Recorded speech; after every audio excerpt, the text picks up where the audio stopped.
नमस्कार दोस्तों, स्वागत है आपका हमारे स्टडी मैथ क्लास चैनल में। आशा करता हूँ आप सभी लोग बहुत अच्छे होंगे।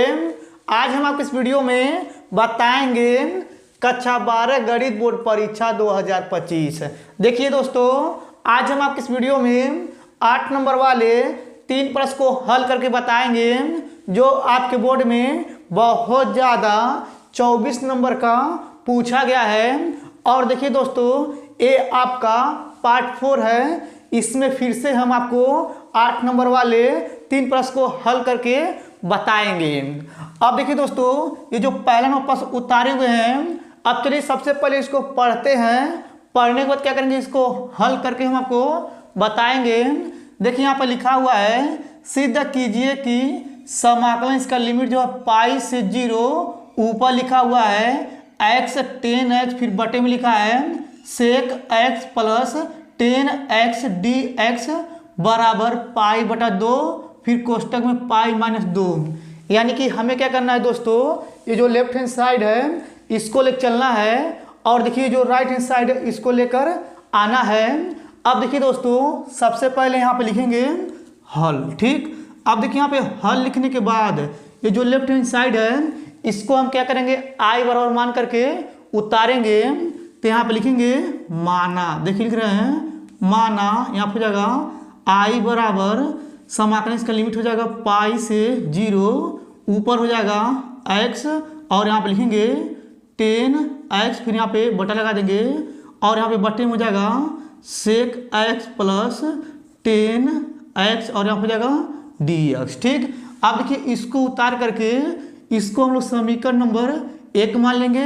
अब देखिए दोस्तों, इसको समीकरण नंबर 1 मानने के बाद क्या करेंगे, इसमें हम परगुण 4 का प्रयोग करेंगे। तो यहाँ पे लिखेंगे परगुण। देखिए लिख रहे हैं परगुण 4 से। ठीक, अब देखिए दोस्तों, ये जो समीकरण नंबर 1 है इसमें परगुण 4 का प्रयोग कैसे किया जाता है, चलिए यहाँ पे बताते हैं। अब देखिए जो ऊपर का लिमिट है पाई, इसको उतारेंगे, और देखिए जो x है इसमें से घटा देंगे, और ये जो आया है इसी को x के स्थान पे रखेंगे। परगुण 4 का मतलब यही होता है। अब चलिए समीकरण नंबर 1 में x के स्थान पे इसको रखते हैं। तो यहाँ हो जाएगा i बराबर, यहाँ हो जाएगा समाकलन इसका लिमिट हो जाएगा पाई से 0, x के स्थान पे इसको रखेंगे। तो यहाँ हो जाएगा पाई माइनस x, ये कोष्टक में, और यहाँ हो जाएगा 10, और देखिए x के स्थान पे इसको रखेंगे। तो यहाँ हो जाएगा पाई माइनस x, फिर यहाँ पे बटा लगा देंगे, और देखिए यहाँ पे नीचे हो जाएगा सेक x के स्थान पर इसको रखेंगे। तो यहाँ हो जाएगा पाई माइनस x, फिर कोष्टक बंद कर देंगे, और यहाँ हो जाएगा प्लस, यहाँ लिखेंगे 10, और देखिए x के स्थान पर फिर से इसको रखेंगे। तो यहाँ हो जाएगा पाई माइनस x, कोष्टक बंद, यहाँ हो जाएगा dx। ठीक, इतना आपको अच्छे समझ में आ गया होगा। अब देखिए दोस्तों, इतना करने के बाद फिर यहाँ पे लिखेंगे i बराबर, यहाँ हो जाएगा समाकलन इसका लिमिट हो जाएगा पाई से 0, और देखिए यहाँ पे लिखा है पाई माइनस x। तो यहाँ लिखेंगे पाई माइनस x कोष्टक में, और देखिए यहाँ पे लिखा है 10 पाई माइनस x। अब देखिए यहाँ पे 10 पाई माइनस x का होता है, यानी कि माइनस में 10x। तो यहाँ पे लिखेंगे गुणे, और यहाँ पे जाएगा माइनस में 10x। ठीक है, देखिए दोस्तों ये आपका लिखा हुआ है यहाँ पे, यानी कि ये लिखा हुआ है 10x, फिर यहाँ पे बटा लगा देंगे। अब देखिए यहाँ पे लिखा है सेक पाई माइनस x, पाई का मान होता है 180, तो सेक 180 माइनस x होता है माइनस में सेक x। तो यहाँ हो जाएगा माइनस में सेक x, और देखिए यहाँ पे लिखा है 10 पाई माइनस x, पाई का मान होता है 180, तो 10 180 माइनस x होता है, यानी कि माइनस में 10x। तो यहाँ हो जाएगा माइनस में 10x, और यहाँ हो जाएगा dx। आप देखिए यहाँ पे लिखेंगे i बराबर, यहाँ हो जाएगा समाकलन इसका लिमिट हो जाएगा पाई से, यानी कि 0। अब देखिए ऊपर क्या है, ये जो माइनस है इसको आगे लिखेंगे। तो यहाँ हो जाएगा कोष्टक में पाई माइनस x, और यहाँ हो जाएगा 10x, फिर यहाँ पे बटा लगा देंगे। अब देखिए यहाँ पे नीचे दोस्तों, यहाँ पे देखिए माइनस कॉमन आ रहा है, तो यहाँ से माइनस कॉमन लेंगे, तो यहाँ बचेगा कोष्टक में सेक x प्लस 10x कोष्टक बंद, और यहाँ हो जाएगा dx, माइनस से माइनस काट देंगे। तो यहाँ पे आ जाएगा i बराबर समाकलन इसका लिमिट हो जाएगा पाई से 0, और ऊपर हो जाएगा पाई माइनस एक्स कोष्टक में, और यहाँ हो जाएगा 10x, फिर यहाँ पे बटा लगा देंगे और यहाँ पे नीचे हो जाएगा सेक एक्स प्लस 10x और यहाँ पे लिखेंगे dx। ठीक, ये भी आपको अच्छे समझ में आ गया होगा। अब देखिए दोस्तों, इतना करने के बाद यहाँ पे लिखेंगे i बराबर यहाँ हो जाएगा समाकलन इसका लिमिट हो जाएगा पाई से 0, और देखिए यहाँ पे 10x से गुणा करेंगे पाई में तो यहाँ हो जाएगा पाई 10x, और देखिए यहाँ पे 10x से गुणा करेंगे माइनस x में तो यहाँ हो जाएगा माइनस में x 10x, फिर यहाँ पे बटा लगा देंगे, और देखिए यहाँ पे दोस्तों ये जो नीचे वाला इसको वैसे उतार लेंगे तो यहाँ हो जाएगा सेक x प्लस 10x और यहाँ हो जाएगा dx। अब देखिए जो आया है इसको हम लोग क्या करेंगे, समीकरण नंबर 2 मान लेंगे। अब देखिए दोस्तों, ऊपर समीकरण 1 और नीचे समीकरण 2 है। अब इसके बाद क्या करेंगे, समीकरण 1 और समीकरण 2 को जोड़ेंगे। चलिए यहाँ पे करते हैं, तो यहाँ पे लिखेंगे समीकरण, देखिए लिख रहे हैं समीकरण 1 व 2 को जोड़ने पर। ठीक है, अब देखिए इसके बाद क्या करेंगे, समीकरण 1 के आगे i है, समीकरण 2 के आगे i है, तो 1i और 1i जोड़ेंगे 2i हो जाएगा, तो यहाँ पे आ जाएगा 2i बराबर, अभी जो समीकरण नंबर 1 है ये वाला इसको पहले उतारेंगे, तो यहाँ पे लिखेंगे समाकलन इसका लिमिट हो जाएगा पाई से 0, ऊपर हो जाएगा x 10x, फिर यहाँ पे बटा लगा देंगे और यहाँ पे बटे हो जाएगा सेक x, फिर यहाँ हो जाएगा प्लस 10x और यहाँ हो जाएगा dx। फिर यहाँ पे देखिए ये जो समीकरण नंबर 2 है ये वाला इसको जोड़ेंगे तो यहाँ हो जाएगा प्लस, फिर हो जाएगा समाकलन इसका लिमिट हो जाएगा पाई से 0, ऊपर हो जाएगा पाई और यहाँ लिखेंगे 10x, फिर यहाँ हो जाएगा माइनस x और यहाँ हो जाएगा 10x, फिर यहाँ पे बटा लगा देंगे और बटे में हो जाएगा सेक x, फिर हो जाएगा प्लस 10x और यहाँ पे लिखेंगे dx। ठीक, इतना आपको क्लियर समझ में आ गया होगा। अब देखिए इतना करने के बाद अगर आप लोग ध्यान से देखेंगे ये जो नीचे का हर है दोनों सेम है, अगर नीचे का हर दोनों सेम होता है तो ऊपर वाला जोड़ लेते हैं तो यहाँ पे आ जाएगा 2i बराबर समाकलन से लिमिट हो जाएगा पाई से 0, पहले इसको लिखेंगे तो यहाँ हो जाएगा x 10 और यहाँ हो जाएगा x। ठीक, देखिए पहले इसको उतारे हैं, अब इसको उतारेंगे तो यहाँ हो जाएगा प्लस, यहाँ हो जाएगा पाई, फिर लिखेंगे 10x, फिर माइनस x 10x, फिर यहाँ पे बटा लगा देंगे। अब देखिए इन दोनों में से कोई एक नीचे उतारेंगे तो यहाँ हो जाएगा सेक x प्लस 10x और यहाँ पे लिखेंगे dx। अब यहाँ पे लिखेंगे 2i बराबर यहाँ हो जाएगा समाकलन से लिमिट हो जाएगा पाई से 0। अब देखिए यहाँ पे माइनस में यानी कि x 10x और यहाँ पे प्लस में x 10x, ये दोनों कट जाएगा तो यहाँ पे बचेगा यानी कि पाई और यहाँ हो जाएगा 10x, फिर यहाँ पे बटा लगा देंगे और यहाँ पे नीचे हो जाएगा सेक x प्लस 10x और यहाँ पे जाएगा dx। अब इसके बाद क्या करेंगे, ये जो पाई है इसको बाहर लेंगे और 2 से उसमें भाग कर देंगे तो यहाँ पे आ जाएगा i बराबर पाई बटे हो जाएगा 2 और यहाँ पे जाएगा समाकलन इसका लिमिट हो जाएगा पाई से 0 और ऊपर बचेगा 10x, फिर बटे हो जाएगा यहाँ पे यानी कि सेक x प्लस 10x और यहाँ पे जाएगा dx। ठीक, इतना करने के बाद बस आप लोग ध्यान से समझिएगा। अब देखिए यहाँ पे दोस्तों जो नीचे का हर है इससे क्या करेंगे, ऊपर और नीचे यानी कि हरों का परिमीकरण करेंगे तो यहाँ पे लिखेंगे i बराबर यहाँ हो जाएगा पाई बटा 2 और यहाँ पे जाएगा समाकलन इसका लिमिट हो जाएगा पाई से 0 और यहाँ पे ऊपर लिखेंगे 10x, फिर यहाँ पे बटे हो जाएगा सेक x प्लस 10x, फिर गुणा लगा देंगे।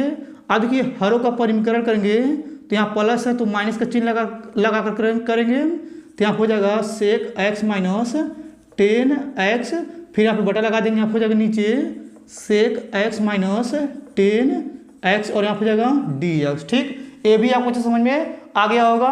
अब देखिए दोस्तों इतना करने के बाद फिर यहाँ लिखेंगे i बराबर यहाँ हो जाएगा पाई बटे में 2 और यहाँ पे समाकलन इसका लिमिट हो जाएगा पाई से 0। अब देखिए यहाँ पे 10x से एक बार इसमें गुणा करेंगे सेक x में तो यहाँ हो जाएगा यानी कि सेक x इंटू 10 एक्स। अब देखिए यहाँ पे 10x से गुणा करेंगे 10x में, तो यहाँ हो जाएगा माइनस में 10 स्क्वायर, यहाँ हो जाएगा x, फिर यहाँ पे बटा लगा देंगे। अब देखिए यहाँ पे एक कोष्टक में a प्लस बी, एक कोष्टक में a माइनस बी का ये सूत्र लगेगा, तो यहाँ हो जाएगा सेक स्क्वायर x माइनस यहाँ हो जाएगा 10 स्क्वायर x और यहाँ लिखेंगे dx। ठीक, ये भी आपको अच्छे समझ में आ गया होगा। अब देखिए दोस्तों, अगर इसके नीचे हल करेंगे तो आपको नहीं दिखेगा। अब चलिए दोस्तों, इधर का मिटा करके इसके आगे इधर हल करके हम आपको बताते हैं। चलिए सबसे पहले इधर का मिटा लेते हैं। अब देखिए दोस्तों, इधर का मिटा दिए हैं।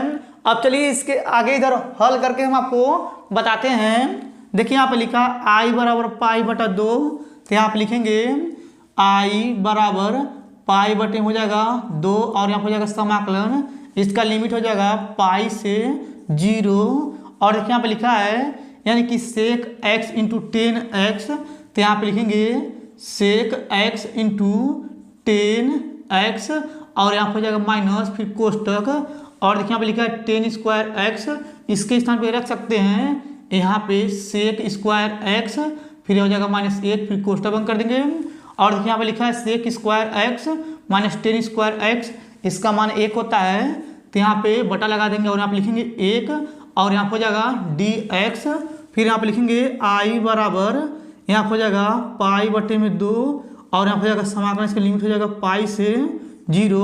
1 से इसमें गुणा भाग करेंगे तो यही आएगा, तो यहाँ पे आ जाएगा सेक x इंटू 10x माइनस से इसमें गुणा कर देंगे तो यहाँ हो जाएगा माइनस में सेक स्क्वायर x और यहाँ हो जाएगा माइनस माइनस प्लस 1।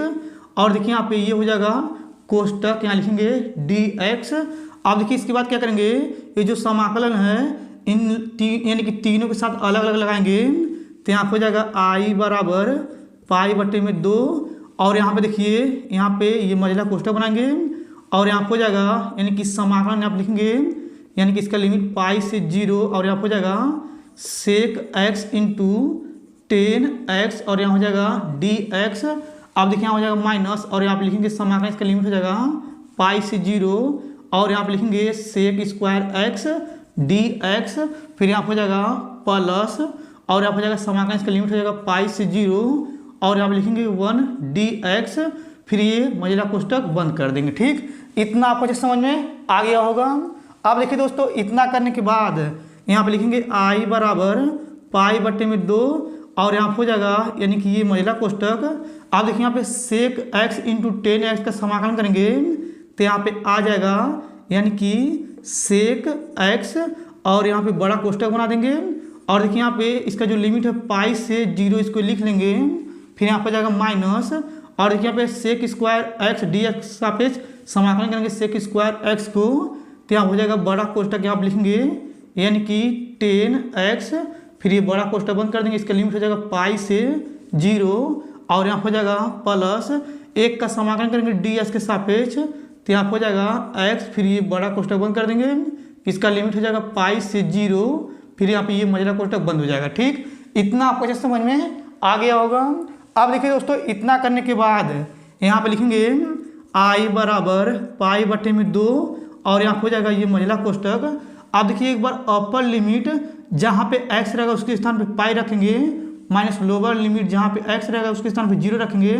चलिए यहाँ पे रखते हैं, तो यहाँ हो जाएगा सेक पाई अपर लिमिट माइनस यहाँ हो जाएगा लोअर लिमिट, यहाँ लिखेंगे सेक 0, फिर ये कोष्टक बंद कर देंगे और यहाँ हो जाएगा माइनस, फिर कोष्टक यहाँ पे देखिए यानी कि x स्थान पे पाई रखेंगे अपर लिमिट में, तो यहाँ हो जाएगा 10 pi upper limit minus lower limit, यहाँ हो जाएगा 10 0, फिर कोष्टक बंद कर देंगे और यहाँ हो जाएगा प्लस। अब देखिए यहाँ पे एक बार x स्थान पे पाई रखेंगे तो यहाँ हो जाएगा pi upper limit minus lower limit, x स्थान पे 0 रखेंगे ये हो जाएगा 0, फिर कोष्टक बंद कर देंगे और यहाँ हो जाएगा मझला कोष्टक। ठीक, ये भी आपको अच्छे समझ में आ गया होगा। अब देखिए दोस्तों, इतना करने के बाद फिर यहाँ पे लिखेंगे i बराबर पाई बटे में 2 हो जाएगा और यहाँ हो जाएगा ये मझला कोष्टक। अब देखिए यहाँ पे लिखा है सेक पाई, इसका मान होता है -1 और देखिए सेक 0 का मान होता है 1, फिर कोष्टक बंद कर देंगे और यहाँ हो जाएगा माइनस और देखिए यहाँ पे 10 पाई का मान होता है 0, फिर माइनस 10 0 का मान होता है 0, फिर कोष्टक बंद और यहाँ हो जाएगा प्लस, यहाँ पे बचा है पाई तो यहाँ लिखेंगे पाई, फिर ये हो जाएगा मझला कोष्टक। अब देखिए इतना करने के बाद यहाँ पे लिखेंगे आई बराबर यहाँ हो जाएगा पाई बटे में 2, और देखिए यहाँ पे यानी कि एक एक जोड़ेंगे 2 हो जाएगा, तो यहाँ पे लिखेंगे माइनस में 2 और यहाँ बचेगा प्लस में पाई, फिर कोष्टक बंद कर देंगे। अब देखिए दोस्तों इधर यहाँ पे लिख देते हैं, यहाँ पे आ जाएगा आई बराबर यानी कि ये हो जाएगा पाई बटे में 2, फिर ये होगा कोष्टक इसको आगे लिखेंगे इसको पीछे, तो यहाँ हो जाएगा पाई माइनस 2, फिर ये कोष्टक बंद कर देंगे। अब देखिए दोस्तों यही हमें यानी कि सिद्ध करना था। देखिए यहाँ पे ये दिया हुआ था, ये सिद्ध हो गया है, ये आपको अच्छे समझ में आ गया होगा दोस्तों। अब चलिए इसको मिटा करके यहाँ पे दूसरा नोट पर से लिख करके फिर इसको हल करके हम आपको बताएंगे। चलिए सबसे पहले इसको मिटा देते हैं। अब देखिए दोस्तों यहाँ पे दूसरा नोट पर उतारे हुए हैं। अब चलिए सबसे पहले इसको पढ़ते हैं, पढ़ने के बाद क्या करेंगे इसको हल करके हम आपको बताएंगे। देखिए यहाँ पे लिखा हुआ है अवकल समीकरण कोष्टक में 1 + y² कोष्टक बंद dx बराबर फिर कोष्टक में 10 इनवर्स y माइनस x फिर कोष्टक बंद dy को हल कीजिए। बस अब ध्यान से समझिएगा। अब देखिए दोस्तों सबसे पहले यहाँ पे लिखेंगे हल, ठीक। अब देखिए यहाँ पे हल लिखने के बाद पहले इसको उतारेंगे, तो यहाँ पे लिखेंगे कोष्टक में यानी कि 1 + y² फिर कोष्टक बंद कर देंगे, यहाँ हो जाएगा dx फिर बराबर और यहाँ पे लिखेंगे कोष्टक में 10 इनवर्स y फिर माइनस x फिर कोष्टक बंद कर देंगे और यहाँ हो जाएगा dy, ठीक। इतना आपको क्लियर समझ में आ गया होगा। अब देखिए दोस्तों इस dy से क्या करेंगे, इस dx में भाग कर देंगे और ये जो कोष्टक में है 1 + y² इससे इसमें भाग कर देंगे, तो यहाँ पे आ जाएगा dx फिर बटे में dy। देखिए यहाँ पे dy से dx में भाग कर दिए, अब इससे इसमें भाग करेंगे तो यहाँ हो जाएगा यानी कि 10 इनवर्स y माइनस x, फिर यहाँ पे बटा लगा देंगे और यहाँ हो जाएगा 1 + y², ठीक। इतना आपको क्लियर समझ में आ गया होगा। अब देखिए इतना करने के बाद यहाँ पे लिखेंगे dx फिर बटे में हो जाएगा dy फिर बराबर। अब देखिए एक बार इसके साथ इसको लिखेंगे तो यहाँ हो जाएगा 10 इनवर्स y फिर यहाँ हो जाएगा बटे में 1 + y और यहाँ हो जाएगा माइनस x फिर बटे में हो जाएगा 1 + y², ठीक। ये भी आपको अच्छे समझ में आ गया होगा। अब देखिए दोस्तों इतना करने के बाद इसको इधर फेंक देंगे, ये माइनस है इधर फेंकेंगे प्लस में आ जाएगा, तो यहाँ हो जाएगा dx फिर बटे में dy फिर यहाँ हो जाएगा प्लस में x बटे यानी कि 1 + y² फिर यहाँ हो जाएगा बराबर, यहाँ पे लिखेंगे 10 इनवर्स यहाँ हो जाएगा y फिर बटे हो जाएगा 1 + y²। अब देखिए दोस्तों ये जो आया है इसको हम लोग समीकरण नंबर 1 मान लेंगे। अब देखिए इसको समीकरण नंबर 1 मानने के बाद क्या करेंगे, यहाँ पे लिखेंगे यह, देखिए लिख रहे हैं यह एक अवकल, देखिए लिख रहे हैं यह एक अवकल समीकरण के रूप का है, ठीक। इतना आपको लिखना पड़ेगा। अब देखिए इसको लिखने के बाद यहाँ पे लिखेंगे यानी कि यहाँ हो जाएगा dx बटा dy और यहाँ हो जाएगा यानी कि px बराबर हो जाएगा q से तुलना करने पर, ठीक है। अब देखिए इससे जो समीकरण नंबर 1 है इससे क्या करेंगे, इसको तुलना कर देंगे। देखिए यहाँ पे dx बटा dy के स्थान पे कुछ नहीं है तो इसके स्थान पे कुछ नहीं आएगा। यहाँ पे देखिए x है और यहाँ पे p है और ये x का गुणांक है, तो यहाँ पे तुलना करेंगे x को x के साथ, तो यहाँ पे आ जाएगा p बराबर 1 बटा 1 + y²। अब देखिए दोस्तों यहाँ पे जो q है इसको क्या करेंगे, इसके साथ तुलना करेंगे तो यहाँ हो जाएगा q बराबर यानी कि यहाँ हो जाएगा 10 इनवर्स y फिर बटे हो जाएगा यानी कि 1 + y², ठीक। ये भी आपको अच्छा समझ में आ गया होगा। अब देखिए दोस्तों इतना करने के बाद यहाँ पे लिखेंगे हम जानते हैं यहाँ हो जाएगा i × f बराबर यहाँ हो जाएगा समाकलन यहाँ पे नीचे हो जाएगा e। अब देखिए यहाँ पे होता है यानी कि p और यहाँ हो जाएगा यानी कि यहाँ पे dy, ठीक। अब देखिए इसके बाद क्या करेंगे, p के स्थान पे ये जो मान है यहाँ पे रखेंगे। चलिए इसके नीचे हल करेंगे तो आपको नहीं दिखेगा, चलिए इधर बताते हैं। तो यहाँ हो जाएगा आई इंटू एफ बराबर, और देखिए यहाँ हो जाएगा समाकलन नीचे हो जाएगा ई, और देखिए यहाँ पे पी के स्थान पर इसको रखेंगे तो यहाँ हो जाएगा 1/1 प्लस वाई स्क्वायर, और यहाँ हो जाएगा डी वाई। अब इसके बाद यहाँ पे लिखेंगे आई इंटू एफ बराबर, यहाँ पे लिखेंगे यानी कि इसका समाकलन कर देंगे, यहाँ पे देखिए 1 यानी कि 1 प्लस वाई स्क्वायर का डी वाई के साथ समाकलन करेंगे तो यहाँ हो जाएगा ई पे पावर 10 इनवर्स वाई हो जाएगा। इतना आपको क्लियर समझ में आ गया होगा। अब देखिए दोस्तों ये जो आया है इसको हम लोग क्या करेंगे, समीकरण नंबर 2 मान लेंगे। इतना करने के बाद बस आप लोग ध्यान से समझिएगा। अब देखिए दोस्तों इसके बाद यहाँ पे लिखेंगे, हम जानते हैं यहाँ पे हो जाएगा x इंटू आई एफ बराबर, और यहाँ हो जाएगा समाकलन यहाँ पे लिखेंगे यानी कि i इंटू एफ, और यहाँ हो जाएगा q, और यहाँ पे लिखेंगे dy। ठीक है। अब देखिए यहाँ पे x है तो यहाँ पे लिखेंगे x फिर गुणे, और देखिए i इंटू यानी कि आई एफ के स्थान पे ये है तो यहाँ पे लिखेंगे ई पे पावर 10 इनवर्स y, फिर यहाँ पे जाएगा बराबर, यहाँ पे लिखेंगे समाकलन, और देखिए इसके स्थान पे इसको रखेंगे तो यहाँ हो जाएगा e, और इसके पावर में हो जाएगा 10 इनवर्स y, और देखिए q के स्थान पे यानी कि हम लोग इसको रखेंगे तो यहाँ हो जाएगा गुणे में, यहाँ पे लिखेंगे 10 इनवर्स y, फिर बट्टे में हो जाएगा यहाँ पे 1 प्लस वाई स्क्वायर, और यहाँ पे हो जाएगा डी वाई। ठीक, ये भी आपको अच्छे समझ में आ गया होगा। अब देखिए दोस्तों इतना करने के बाद यहाँ पे लिखेंगे माना, देखिए लिख रहे हैं माना, यहाँ पे हो जाएगा 10 इनवर्स y बराबर t। अब इसका हम क्या करेंगे, यानी कि यहाँ पे देखिए t के सापेक्ष अवकलन करेंगे, यहाँ पे देखिए क्या करेंगे, यहाँ पे y के सापेक्ष अवकलन करेंगे तो यहाँ हो जाएगा यानी कि यहाँ पे हो जाएगा 1 देखिए यहाँ पे 10 इनवर्स y का यानी कि अवकलन हो जाएगा 1/1 प्लस वाई स्क्वायर, यहाँ पे लिखेंगे डी वाई, फिर बराबर हो जाएगा डी टी। अब इसके बाद यहाँ पे लिखेंगे यानी कि x गुणे ई पे पावर 10 इनवर्स y, फिर यहाँ हो जाएगा यानी कि बराबर, यहाँ पे जाएगा समाकलन। अब देखिए यहाँ पे लिखा है e तो यहाँ लिखेंगे e, और देखिए यहाँ पे 10 इनवर्स y के स्थान पर हम लोग t रखेंगे तो यहाँ हो जाएगा t, और देखिए यहाँ पे 10 इनवर्स y को t माने थे तो ये बटन में आ गया तो यहाँ पे लिखेंगे इनटू, यहाँ हो जाएगा t, और यहाँ पे लिखेंगे dt। ठीक, ये भी आपको अच्छे समझ में आ गया होगा। अब देखिए दोस्तों इतना करने के बाद इसको हम लोग पहला मानेंगे और इसको हम लोग यानी कि दूसरा मानेंगे। यानी कि अब दोस्तों क्या करेंगे, यहाँ पे पहला लिखेंगे, दूसरे का समाकलन माइनस पहले का अवकलन इंटू दूसरे का समाकलन का यहाँ पे फार्मूला लगाएंगे तो यहाँ पे आ जाएगा, यानी कि यहाँ पे देखिए लिखेंगे x, और यहाँ पे हो जाएगा e, इसके पावर में हो जाएगा 10 इनवर्स y, फिर बराबर। अब देखिए यहाँ पे पहला लिखेंगे तो यहाँ हो जाएगा t, पहला लिखेंगे, दूसरे का समाकलन यहाँ पे हो जाएगा e पे पावर t, और यहाँ पे हो जाएगा dt।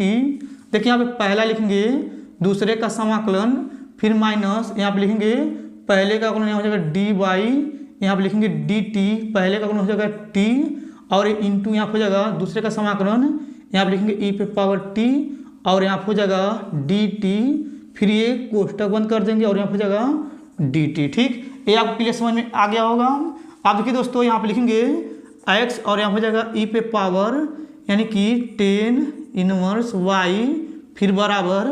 अब देखिए यहाँ पे लिखेंगे t, अब देखिए यहाँ पे इसका समाकलन करेंगे तो यहाँ पे आ जाएगा e पे पावर t का e पे पावर t हो जाएगा, फिर माइनस, और यहाँ पे जाएगा समाकलन, t का समाकलन अवकलन करेंगे dt के सापेक्ष, यहाँ हो जाएगा 1 गुणे e पे पावर यानी कि t का समाकलन करेंगे तो यहाँ हो जाएगा e पे पावर t, और यहाँ पे लिखेंगे dt। ठीक, ये भी आपको समझ में आ गया होगा। अब देखिए दोस्तों इसके नीचे हल करेंगे तो आपको नहीं दिखेगा। अब चलिए इसके बाद इधर का मिटा करके इसके आगे इधर हल करके हम आपको बताते हैं। चलिए सबसे पहले इधर का मिटा देते हैं। आप देखिए दोस्तों इधर का मिटा दिए हैं। अब चलिए इसके आगे इधर हल करके हम आपको बताते हैं। देखिए यहाँ पे लिखा x e पे पावर 10 इनवर्स y, तो यहाँ पे लिखेंगे x e पे पावर हो जाएगा 10 इनवर्स y, फिर यहाँ पे हो जाएगा बराबर। अब देखिए इसके बाद क्या करेंगे, ये जो है इसको वैसे उतार लेंगे तो यहाँ लिखेंगे t गुणे e पे पावर हो जाएगा t, फिर यहाँ पे 1 से गुणा करेंगे e पे पावर t में तो वही आएगा तो यहाँ हो जाएगा माइनस, यहाँ पे लिखेंगे समाकलन, और यहाँ पे हो जाएगा यानी कि ई पे पावर टी और यहाँ लिखेंगे डी टी। ठीक, ये भी आपको समझ में आ गया होगा। अब देखिए यहाँ पे लिखेंगे x और यहाँ हो जाएगा ई पे पावर 10 इनवर्स y फिर बराबर और यहाँ पे लिखेंगे t फिर गुणे ई पे पावर हो जाएगा t और देखिए यहाँ पे ई पे पावर t का समाकलन करेंगे तो यहाँ पे आ जाएगा माइनस में ई पे पावर t। अब इसके बाद क्या करेंगे, यहाँ पे देखिए समाकलन हट गया तो यहाँ पे प्लस c लगा देंगे और यहाँ पे लिखेंगे x ई पे पावर 10 इनवर्स y फिर बराबर इन दोनों में ई पे पावर t कॉमन आ रहा है तो ई पे पावर t कॉमन लेंगे तो यहाँ बचेगा कोष्टक में t माइनस 1 फिर कोष्टक बंद कर देंगे, यहाँ बचेगा प्लस में c और यहाँ पे लिखेंगे x ई पे पावर 10 इनवर्स y फिर बराबर और देखिए यहाँ पे लिखेंगे e। अब देखिए t के स्थान पे हम लोग क्या रख सकते हैं, देखिए यहाँ पे 10 इनवर्स y रख सकते हैं तो यहाँ पे लिखेंगे 10 इनवर्स y फिर ये कोष्टक बंद कर देंगे, t के स्थान पर फिर से इसको रखेंगे तो यहाँ हो जाएगा 10 इनवर्स x सॉरी y है तो यहाँ पे लिखेंगे 10 इनवर्स y माइनस 1 फिर कोष्टक बंद कर देंगे, यहाँ हो जाएगा प्लस में c। ठीक, अब देखिए दोस्तों ये जो आया है यहीं पे आप लोग यानी कि कर छोड़ दीजिएगा, इसके आगे कर सकते हैं, एक दो लाइन और है मगर यही इसका फाइनल आंसर कर लिया जाएगा। अब चलिए दोस्तों इसको मिटा करके यहाँ पे तीसरा नंबर प्रश्न लिख करके फिर उसको हल करके हम आपको बताएंगे। चलिए सबसे पहले इसको मिटा लेते हैं। अब देखिए दोस्तों यहाँ पे तीसरा नंबर प्रश्न उतारे हुए हैं। ए वाला प्रश्न आपके बोर्ड में बहुत ज़्यादा 8 नंबर के पूछे गए हैं। अब चलिए दोस्तों सबसे पहले इसको पढ़ते हैं, पढ़ने के बाद क्या करेंगे इसको हल करके हम आपको बताएंगे। देखिए यहाँ पे लिखा है यदि x बराबर 0 एवं x बराबर 2 पाई के मध्य वक्र y बराबर cos x से घिरे क्षेत्र का क्षेत्रफल ज्ञात कीजिए। बस आप लोग ध्यान से समझिएगा। अब देखिए दोस्तों यहाँ पे जो लिखा है x बराबर 0 और x बराबर 2 पाई के मध्य हमें क्या करना है, यानी कि वक्र बनाना है। चलिए यहाँ पे बनाते हैं। देखिए यहाँ पे दोस्तों इस प्रकार से चतुर्थांश यहाँ पे बनाएंगे, ठीक है। और देखिए यहाँ पे दोस्तों ये जो चतुर्थांश है अगर आप लोग इसको पढ़े होंगे तो ये आपका होता है x और ये आपका होता है x डैश, ऊपर होता है यानी कि y और नीचे होता है y डैश। ठीक, ये आपको अच्छे समझ में आ गया होगा दोस्तों। अब देखिए इतना करने के बाद यहाँ पे ये जो बिंदु है यहाँ पे होता है 0 0 और देखिए यहाँ पे हमें क्या करना है x बराबर 0 और x बराबर 2 पाई के मध्य वक्र बनाना है। चलिए यहाँ पे बनाते हैं। देखिए यहाँ पे दोस्तों यहाँ पे इस प्रकार से ये जो वक्र है इस प्रकार से ये बनेगा। आप लोग ध्यान से देखिएगा। देखिए यहाँ पे ये बना रहे हैं, थोड़ा सा ये टेढ़ा मेढ़ा हो सकता है दोस्तों। और देखिए दोस्तों यहाँ पे ये जो बिंदु है और ये जो बिंदु है और ये जो बिंदु है और ये जो बिंदु है यानी कि ये वाला यानी कि 0 0 इसको O मानेंगे, इसको A मानेंगे और इसको हम लोग B मानेंगे। और देखिए बीचों बीच में ये हो जाएगा आपका C और यहाँ पे हो जाएगा ये वाला यानी कि यहाँ पे हो जाएगा D। और देखिए यहाँ पे ये जो है ना इसको सीधा खींचेंगे तो ये आपका हो जाएगा यानी कि ये ऊपर E हो जाएगा और नीचे हो जाएगा F। ठीक, ये आपको क्लियर समझ में आ गया होगा। और देखिए दोस्तों ये जो वक्र बना है आप लोग इसको अच्छे से बना लीजिएगा। देखिए यानी कि हम मार्कर से बना रहे हैं इसलिए ये सही नहीं बना है, आप लोग इसको अच्छे से बना लीजिएगा। अब देखिए दोस्तों यहाँ पे ये जो बिंदु है ये 0 हो जाएगा और देखिए यहाँ पे ये जो B बिंदु है यानी कि 0 से ये जाएगा पहले जो B बिंदु पर तो यहाँ हो जाएगा 90 90 को लिख सकते हैं पाई बटा 2। और देखिए यहाँ पे जो C बिंदु है यानी कि ये जो C बिंदु है यहाँ देखिए B है 90 तो C बिंदु हो जाएगा यानी कि 180, इसको हम लिख सकते हैं पाई। अब देखिए यहाँ पे जो D बिंदु है इसको हम लोग लिख सकते हैं यानी कि 270, इसको लिख सकते हैं हम लोग यहाँ पे यानी कि 3 पाई बट्टे में हो जाएगा 2। और देखिए यहाँ पे दोस्तों यहाँ पे जो F बिंदु है D से F इसको हम लिख सकते हैं यानी कि 360 यहाँ पे हो जाएगा, यहाँ पे देखिए हो जाएगा 2 पाई। ठीक, ये आपको क्लियर समझ में आ गया होगा दोस्तों। ये आपको समझ में आया होगा। यहाँ पे 0 ये पहला जो B बिंदु है ये हो जाएगा 90, इसको लिख सकते हैं पाई बटा 2। और ये जो C बिंदु है ये आपका हो जाएगा 180, इसको लिख सकते हैं पाई। और जो ये D बिंदु है ये आपका हो जाएगा 270, इसको लिख सकते हैं 3 पाई बटे में 2। और ये जो F बिंदु है इसको हम लिख सकते हैं 360 2 पाई। ठीक, ये आपको क्लियर समझ में आ गया होगा। और देखिए दोस्तों यहाँ पे लिखा हुआ था घिरे क्षेत्र का क्षेत्रफल हमें ज्ञात करना है। ये देखिए जो घिरा है ना ये वाला, यानी कि इस घिरे क्षेत्र का हमें क्षेत्रफल ज्ञात करना है। देखिए ये भी वाला जो है, ठीक। और देखिए यहाँ पे दोस्तों ये वाला भी जो है, यानी कि पहले का, दूसरे का और तीसरे का, यानी कि तीनों का घिरे हुआ क्षेत्र का क्षेत्रफल निकालना है। अब चलिए इसके बाद यहाँ पे क्या करते हैं, पहले इसको लिखते हैं। तो यहाँ पे लिखेंगे हल, ठीक। अब देखिए यहाँ पे हल लिखने के बाद यहाँ पे लिखेंगे y बराबर यहाँ पे हो जाएगा cos x।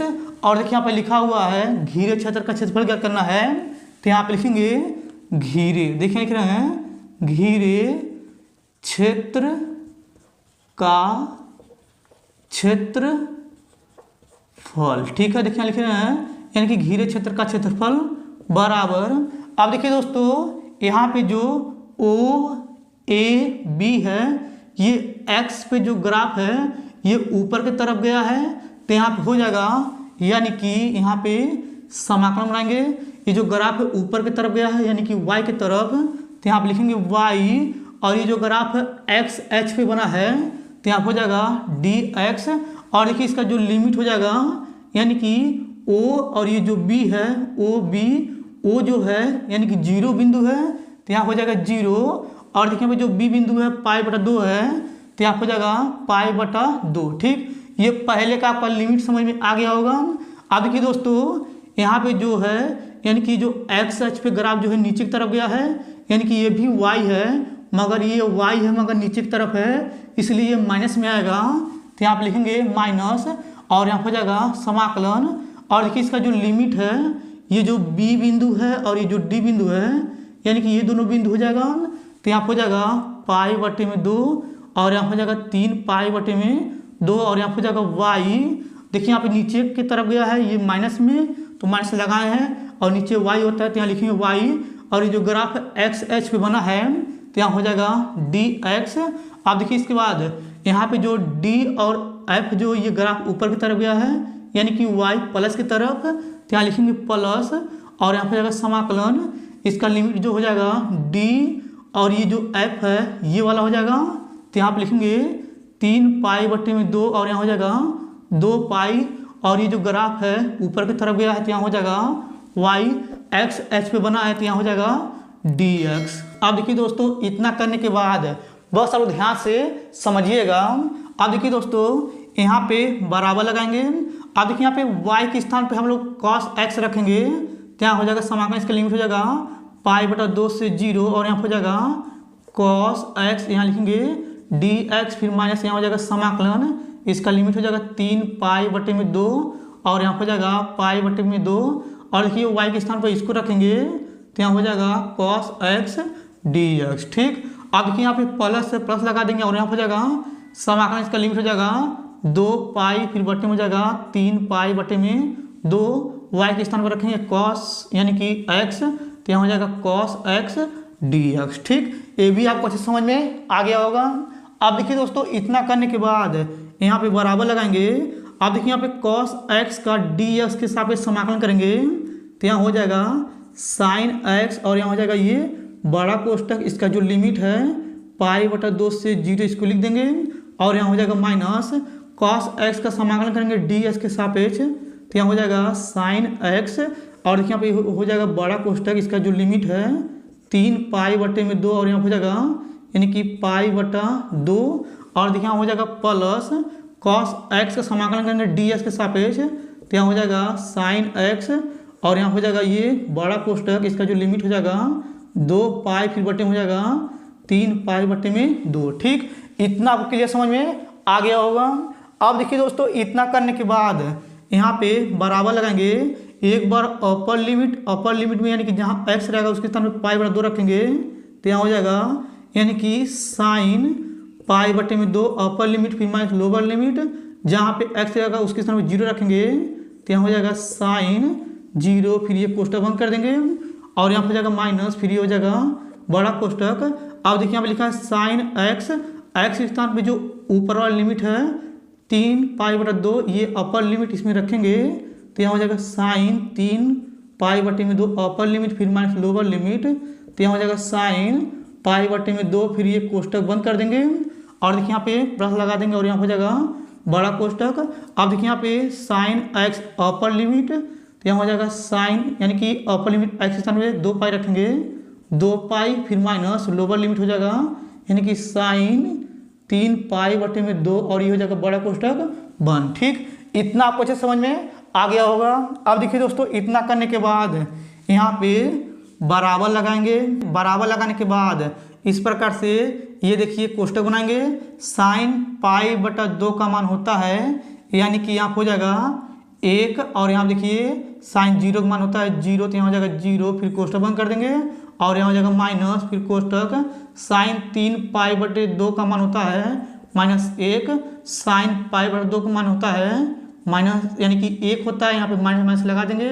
यहाँ पे साइन पाई बटा 2 का मान होता है 1, माइनस तो यहाँ पे है और यहाँ हो जाएगा प्लस और यहाँ पे कोष्टक साइन 2 पाई का मान होता है यहाँ पे हो जाएगा यानी कि यहाँ पे देखिए 0 हो जाएगा और यहाँ हो जाएगा माइनस साइन 3 पाई बटा 2 का मान होता है माइनस में 1, फिर ये कोष्टक बंद कर देंगे। देखिए यहाँ पे कोष्टक बंद हो गया है। अब यहाँ पे बराबर लगाएंगे, यहाँ पे लिखेंगे 1 और देखिए 1 1 हो जाएगा 2 माइनस में और यहाँ पे गुणा करेंगे तो यहाँ हो जाएगा प्लस में 2 और देखिए यहाँ पे हो जाएगा माइनस माइनस प्लस यानी लिखेंगे प्लस में 1, ये 0 छूट जाएगा। अब इसके बाद यहाँ पे बराबर लगाएंगे, यहाँ पे हो जाएगा 2 3 और 1 4 हो जाएगा, तो यहाँ लिखेंगे 4 वर्ग इकाई। ठीक है, अब देखिए यहाँ पे दोस्तों ये जो आंसर आया 4 वर्ग इकाई, यही इसका फाइनल आंसर है। ये आपको अच्छे समझ में आ गया होगा। और देखिए जो ग्राफ ये दोस्तों बनाए हैं थोड़ा अच्छा नहीं बना हुआ है, इसके लिए सॉरी। अगर आपको तीनों क्वेश्चन अच्छे समझ में आ गया होगा तो आप लोग मेरे वीडियो को लाइक और कमेंट जरूर कर दीजिएगा। अगर आप लोग मेरे चैनल पर न्यू होंगे तो दोस्तों आप लोग मेरे चैनल को सब्सक्राइब जरूर कर दीजिएगा। धन्यवाद।